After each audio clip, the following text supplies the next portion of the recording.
This begins the letter from the Lord to Thomas. Hear about the things that must happen in the last times. The world will be shared between kings. Then after that, when the hour of the end draws near, there will be 7 days of great signs in heaven, and the powers of the heavens will be moved. There will be famine, war, and earthquakes in various places, snow, ice, and tremendous drought. There will be many open conflicts among the peoples, blasphemy, unrighteousness, envy, evil, laziness, pride, and excess, and everyone will speak in the manner that he wishes. And my priests will fight among themselves, and will sacrifice to me with minds of deceit. Because of this I will not look upon them. The priests will see the people forsaking the house of the Lord and turning to the world. They will venture into restricted places in the house of God, and they will claim many things and places for themselves that were lost. And those things and places will become subject to Caesar in the way they were given before as poll taxes in the cities, as it is with gold and silver. And the chief men of the cities will be condemned, and their possessions will be brought to the treasury of the kings, and it will be filled. There will be disturbances throughout all the people, and there will be death. The house of the Lord will be forsaken, and their altars will be despised, so the spiders weave their webs on them.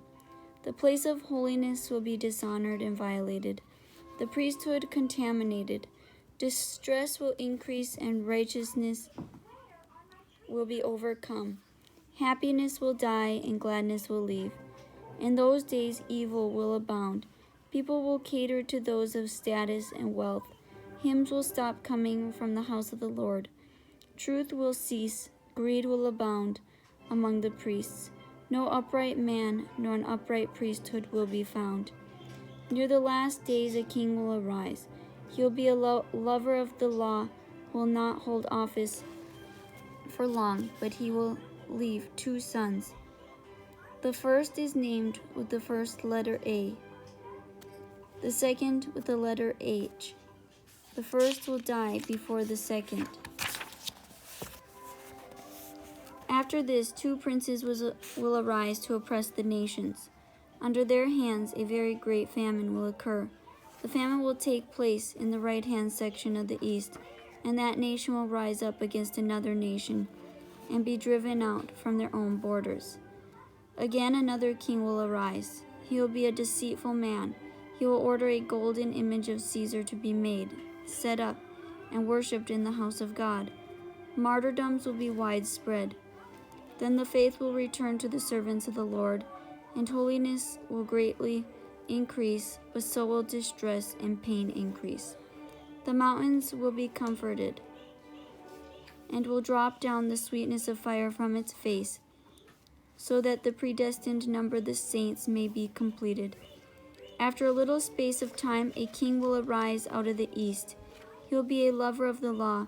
He will cause all good and necessary things to be in supply within the house of the Lord. He will show mercy to the widows and the needy. He will order that a royal gift to be given to the priests. In his days, the days of the king, there will be abundance of all things. After that a king will arise, this time in the southern section of the world, and will rule for only a short time. In his days the economy will bankrupt, treasury will fall, because of the wages of the Roman soldiers, and he will order the substance of all the older citizens be taken and given to the king, so it could be distributed. After that there will be plenty of corn and wine and oil, but a tremendous lack of money, so that it would take the substances of gold and silver to buy corn, and there will be tremendous hunger. At that time the sea level will rise greatly, and communications will be cut off from man to man. The kings, princes, and the captains of the earth will be nervous, and no man will speak freely. Gray hairs will be seen upon boys, and the young men will not respect or listen to the aged. After that will arise another king, a deceitful man, who will rule for a short time. In his days there will be all manner of evils. There will be genocide of the race of men living in the east to Babylon. Famine and death by the sword will follow from Canaan to Rome. Then all the springs of water and all the wells will dry up, boil over, and be turned into dust and blood. The heaven will be moved, and the stars will fall upon the earth. The sun will be cut in half like the moon, and the moon will not give light. There will be great signs and wonders in those days when Antichrist draws near. These are the signs for those that live on the earth. In those days the pains of great and hard work, like those of a woman in labor, will come upon them. Woe to them that build, because they will not live in their buildings. Woe to them that plow the ground, because they labor for no cause. Woe to them that marry, because they will bring forth sons in the famine.